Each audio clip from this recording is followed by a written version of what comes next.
on the streets and corners of Whitechapel. The reaction to the murders changed drastically with the discovery of the second victim, and it led to the creation of watch groups patrolling the streets of East London.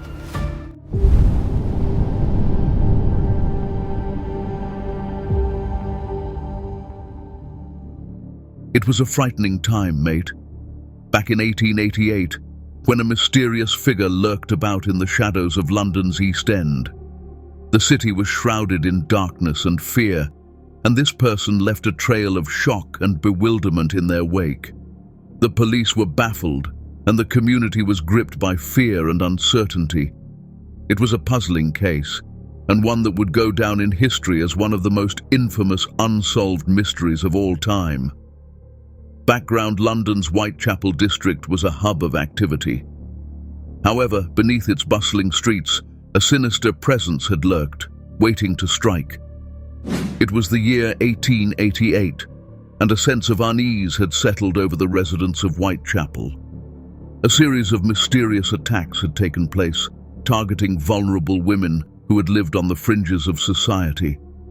The victims were predominantly women who had been forced to endure difficult circumstances. As the attacks had continued, a sense of dread had gripped the community. The public had been shocked and outraged by the brutality of the crimes. The media had eagerly reported every detail, fueling a growing sense of alarm. Rumors had spread like wildfire, and the people of Whitechapel had lived in fear of the unknown attacker. The perpetrators' methods had been calculated and sinister. The victims' bodies had borne evidence of meticulous planning, and the public had speculated about the perpetrators' motives. Some had believed the perpetrator was motivated by a twisted desire for revenge, whilst others had thought it might be the work of a deranged individual. The police had received a series of cryptic letters, allegedly from the perpetrator. The most notorious of these had been the Dear Boss letter, which had introduced the moniker Jack the Ripper. The letter's authenticity had been disputed, but it had only added to the public's fascination with the case. One letter, known as the From Hell letter, had been particularly chilling. It had been accompanied by a disturbing token that had seemed to confirm the perpetrator's involvement. The public's morbid curiosity had been piqued, and the legend of Jack the Ripper had begun to take shape. The area of Whitechapel had been plagued by social problems, including poverty and overcrowding. Many women had been forced to resort to desperate measures to make ends meet. The situation had been further exacerbated by the presence of numerous social challenges. The common lodging houses had been overcrowded, accommodating over 8,500 individuals in just 233 establishments every night. The cost of a basic bed had been a mere 4p, while those who couldn't afford it had to make do with a spot on the lean-to or hangover rope for just 2p. Tensions in Whitechapel had been running high, with protests and riots becoming increasingly frequent. The notorious Bloody Sunday in 1887 had served as a stark warning of the underlying social unrest. Despite the best efforts of the police, the perpetrator's true identity had remained a mystery. The case had continued to captivate the public's imagination, and the legend of Jack the Ripper had endured. The people of Whitechapel had never forgotten the terror they had experienced during those fateful months in 1888. As the autumn of 1888 had approached, a sense of unease had settled over Whitechapel. Little did the residents know, a series of horrific and disturbing crimes had been about to take place, forever changing the face of the area and cementing its notorious reputation. A series of disturbing events had taken hold, leaving a trail of victims in its wake. The severity of these incidents had sent shockwaves through the community, sparking widespread fear and speculation. As the number of incidents had risen, the Metropolitan Police had launched an investigation into the Whitechapel murders. The inquiry, which had spanned from 1888 to 1891, had identified 11 distinct victims. But the question on everyone's mind had been, had these incidents been the work of one individual or multiple perpetrators? Among the 11 victims, 5 had stood out as particularly severe. These incidents, known as the canonical 5, had been attributed to the notorious Jack the Ripper. But the first 2 cases, involving Emma Elizabeth Smith and Martha Tabram, hadn't quite fit the pattern.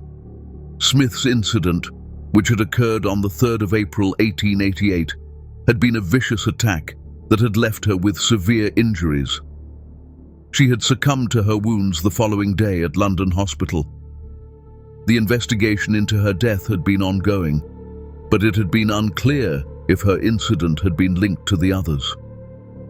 The incident involving Martha Tabram on the 7th of August 1888 had been equally disturbing. Her body had been discovered on a staircase landing in George Yard, Whitechapel, with multiple injuries. The severity of the incident had been striking, but the specific nature of the injuries had suggested that the perpetrator may have been different from the one responsible for the canonical 5. As the investigation had continued, the police had faced significant challenges in identifying the perpetrator. The case had been complex, with multiple victims and no clear motive. But one thing had been certain: the perpetrator had been still at large, and the people of Whitechapel had lived in fear of their next move. The Tabram case had been a puzzle that had haunted investigators for years to come. As the inquiry had unfolded, the police had been met with a tangled web of clues and contradictions. The victim, Martha Tabram, had suffered severe injuries, but the nature of the attack had seemed to defy easy explanation. Had this been a crime of passion or a calculated act of harm? Before we dive into the more details of these heinous crimes, please take a moment to subscribe to our channel. Your support means the world to us. As the investigation had deepened, the police had begun to suspect a possible link between Tabram's case and the later canonical Ripper incidents.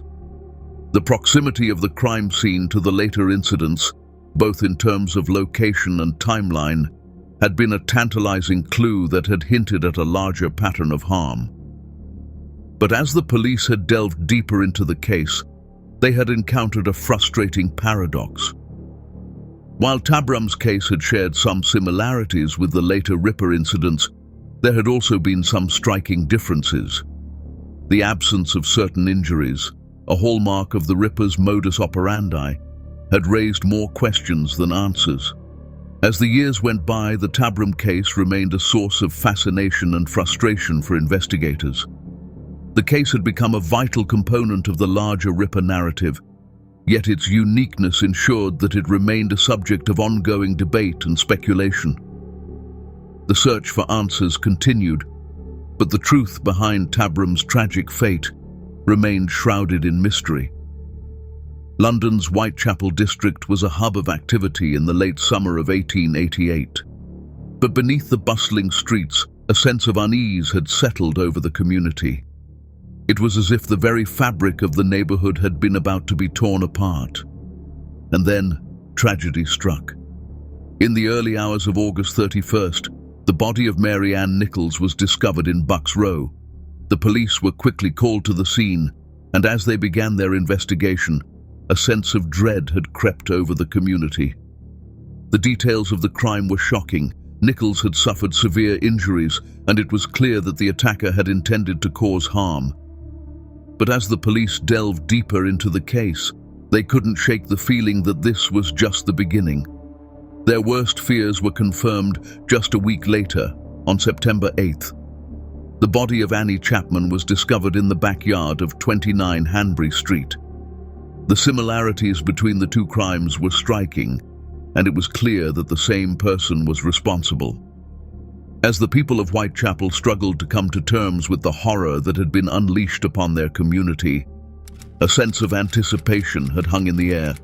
Who was behind these terrible crimes, and when would they strike again? The police were racing against time to catch the perpetrator, but as the days turned into weeks, the community couldn't shake the feeling that they were living in fear. London's Whitechapel district was gripped by a sense of unease in the autumn of 1888. A feeling of impending doom had hung in the air, as if the very fabric of the community had been about to be torn apart. On the morning of September 30th, the worst fears of the community were confirmed. 2 individuals were found deceased, both bearing the hallmarks of a brutal and calculating perpetrator. Elizabeth Stride, a local resident, was found lifeless in Dutfield's yard off Burner Street. The police were called and an investigation was launched. As the inquiry into Stride's death progressed, a sense of anticipation had built up. The people of Whitechapel were eager to know who was behind these heinous crimes and when they would strike again. The community was on edge, waiting with bated breath for the next development in the case. The answer came soon enough. In the City of London, another individual was found deceased. Catherine Eddowes, a woman with a troubled past, was found in Mitre Square. The similarities between her death and Stride's were striking, and it was clear that the same person had been responsible. The people of Whitechapel were gripped by fear, unsure of what the future held. Would the perpetrator strike again, or would they have been caught before they could claim another victim? The only certainty was that the community would never have been the same again. The streets, once bustling with life, were now shrouded in dread. The shocking discovery of Catherine Eddowes' body in Mitre Square marked a turning point in the investigation. However, beneath the bustling streets, a sense of unease had settled over the community. It was as if the very fabric of the neighborhood had been about to be torn apart. The discovery of a series of shocking crimes sent shockwaves through the community. As the investigation unfolded, a pattern began to emerge. The crimes, which became known as the Canonical Five, were linked by their shocking nature and the fact that they all took place in the same area. Theories abounded, and the police were left to sift through the evidence. Some believed that the crimes were the work of a single individual, while others thought that they might be the result of a copycat offender. The case remained shrouded in mystery, with the true identity and intentions of the perpetrator never fully disclosed. As the investigation into the Whitechapel murders continued, a new wave of unease emerged. A series of attacks, though not definitively linked to the perpetrator, shared striking similarities with his methods. One such case was that of Fairy Faye, a woman whose body was reportedly discovered in a doorway near Commercial Road on the 26th of December, 1887. Although the details surrounding this incident were unclear, the discovery of Annie Millwood's injuries in February 1888 sparked further speculation. Millwood, a 38-year-old widow, was admitted to the Whitechapel Workhouse Infirmary with multiple injuries. Her condition, though not life-threatening, raised questions about a possible connection to the perpetrator. The attack on Ada Wilson, a young dressmaker, in March 1888 further fueled the sense of unease. Wilson was injured in the neck by an unidentified assailant, yet managed to survive the incident.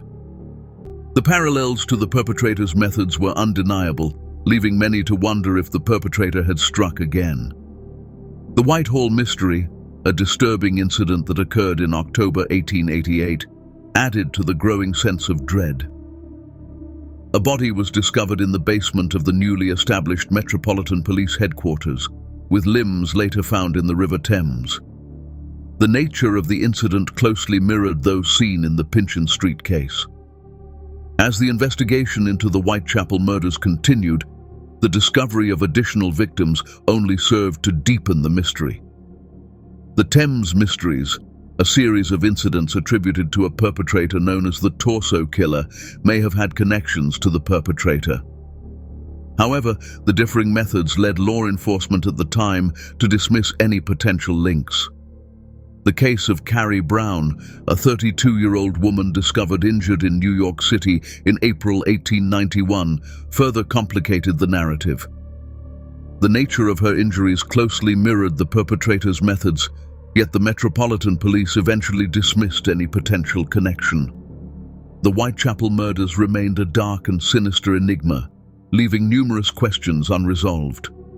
The cases that followed, though not conclusively linked to the perpetrator, stood as a grim reminder of the fear that gripped the streets of Whitechapel during the autumn of 1888. A mysterious figure, known as Jack the Ripper, struck, leaving a trail of mystery and terror in his wake. As the investigation unfolded, the police were met with a complex web of clues and suspects. Detective Inspector Edmund Reed, a seasoned investigator, was tasked with leading the inquiry. With his sharp intellect and unwavering resolve, he delved into the heart of the mystery. As the number of incidents grew, so did the pressure to deliver results. The police conducted thorough house-to-house inquiries, gathered evidence, and interviewed thousands of individuals. A range of suspects emerged, each with their own secrets and motives. Certain individuals with medical expertise were scrutinized, as the nature of the incident suggested a high degree of knowledge. The City of London Police joined the investigation, and Detective Inspector James McWilliam worked closely with the Metropolitan Police to share intelligence and pursue leads. As the inquiry deepened, the police encountered numerous twists and turns. The perpetrator seemed to vanish into thin air, leaving behind only a cryptic trail of clues. Despite the challenges, the police remained resolute in their pursuit of justice. The investigation into the Whitechapel incidents ultimately became one of the most infamous in British history, a testament to the dedication and bravery of the officers who worked tirelessly to unravel the mystery. In the autumn of 1888, a sense of unease settled over the streets of Whitechapel. A series of serious crimes shook the community, leaving behind a trail of fear and uncertainty. The police were under intense pressure to apprehend the perpetrator, but every lead seemed to end in frustration. It was against this backdrop that a group of concerned citizens decided to take matters into their own hands. They formed the Whitechapel Vigilance Committee, a determined band of individuals resolved to bring the perpetrator to justice. As the investigation continued, the committee took a proactive approach, petitioning the government to offer a reward for information leading to the capture of the perpetrator.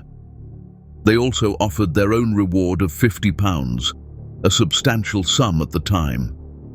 One of the key breakthroughs in the case came when Police Surgeon Thomas Bond was consulted for his expert opinion on the perpetrator's methods and knowledge. Bond's assessment proved invaluable, and he concluded that all 5 crimes had been committed by the same individual. Bond's profile of the perpetrator, recognized as the earliest surviving offender profile, offered a fascinating glimpse into the mind of the individual. He believed the perpetrator was a solitary figure, prone to periodical attacks of violent outbursts. The nature of the crimes suggested a possible condition characterized by a lack of empathy and impulsivity. As the investigation drew to a close, the police were left with a haunting mystery that would continue to intrigue and horrify for generations to come. The true motivations behind the Whitechapel crimes remained a topic of debate, leaving behind a chilling enigma that still captivates and terrifies to this day. In the late 19th century, a series of tragic events shook London's East End to its core. The Whitechapel crimes, as they came to be known, left a trail of fear and uncertainty in their wake. The case went on to become one of the most infamous unsolved crimes in history. As the investigation unfolded, a pattern began to emerge. The crimes occurred predominantly on weekends and public holidays, all within a close geographical range. This led many to theorize that the perpetrator had likely been a local resident, possibly employed in a regular occupation, who had utilized his leisure time to commit these crimes. But who had this elusive figure been? Had he been an educated individual from the upper class, or a more mysterious character from the streets of Whitechapel? Theories abounded, but the truth remained elusive. As the years passed, the case continued to fascinate and intrigue. The police investigation identified several potential suspects, but the evidence against each of them was, at best, circumstantial. Despite the lack of concrete evidence, The case remained a source of fascination, with a plethora of theories and potential suspects continually surfacing. The genuine identity of the perpetrator remained shrouded in mystery, underscoring the lasting impact of this notorious case. The study of the case evolved into a distinct area of interest, with the term ripperology being coined to encapsulate the study and investigation of these crimes. The case inspired a plethora of fictional works, and its influence on popular culture remained significant. As the mystery of the Whitechapel crimes continued to unfold, one thing was certain: the case would remain a source of fascination and intrigue for generations to come. A series of shocking crimes shook the community, leaving behind a trail of dread and uncertainty. The police, newspapers, and other individuals received hundreds of letters regarding the case, each one a potential clue in the hunt for the perpetrator. As the investigation unfolded, 3 letters emerged as particularly significant. The Dear Boss letter, the Saucy Jackie postcard, and the From Hell letter had all been allegedly written by the person responsible for the crimes. The Dear Boss letter, dated 25th September 1888, was the first to use the name Jack the Ripper, a term that became synonymous with fear. The Saucy Jackie postcard, postmarked 1st October 1888, boasted of the perpetrator's shocking acts, its handwriting bearing a resemblance to that of the Dear Boss letter. The From Hell letter, received on the 16th of October 1888, contained a disturbing surprise: a preserved human organ. As the police delved deeper into the case, they faced a daunting challenge: distinguishing truth from deception. The multitude of letters and tips received had to be carefully sifted through, each one a potential lead in the hunt for the perpetrator. The investigation was a complex and often frustrating process, but one that ultimately shaped the course of the inquiry. In an effort to solicit public assistance, the police disseminated facsimiles of the Dear Boss letter and the Saucy Jackie postcard. Experts were brought in to analyze the letters, seeking to uncover insights into the mindset of the perpetrator. As the days turned into weeks, the people of Whitechapel lived in fear, wondering when the perpetrator would strike again. The police worked tirelessly to catch the person responsible, but despite their efforts, the case remained unsolved. The true identity of the perpetrator was never uncovered, leaving behind a legacy of fear and intrigue that endured for generations to come. Aftermath. It was a time of great change and social upheaval, but nothing could have prepared the city for the shocking events that were to come. A series of tragic and disturbing incidents took place in the Whitechapel district, leaving the police baffled and the public deeply concerned. The victims were all women, and the nature of the crimes were deeply troubling. As the investigation unfolded, the media descended upon the city, sensing a major story. The newspapers were filled with reports and speculation about the identity of the perpetrator. The public were both fascinated and disturbed by the incidents, and the media attention only added to the sense of unease. Despite the police's best efforts, the perpetrator remained at large, striking again and again. The city were gripped with fear, and the police were under intense pressure to solve the case. As the investigation continued, the legend of Jack the Ripper began to take shape. The name, which was coined in a letter sent to the police, seemed to capture the essence of the perpetrator's elusive nature. And though the police ultimately failed to catch the perpetrator, the legend of Jack the Ripper lived on, a testament to the enduring power of fascination and concern. Even today, the case of Jack the Ripper remains a source of fascination and intrigue. The disturbing incidents, the media attention, and the enduring legend of the perpetrator all combine to create a story that continues to captivate audiences around the world. Conclusion. The case persisted as a perplexing mystery, an enigma that was never fully unraveled. The recollections of the victims were indelibly marked in history, serving as a stark reminder of the atrocities that occurred in the city.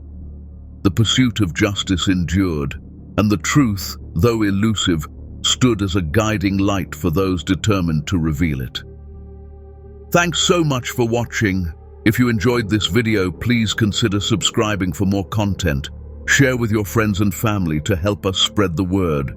Your support means the world to us.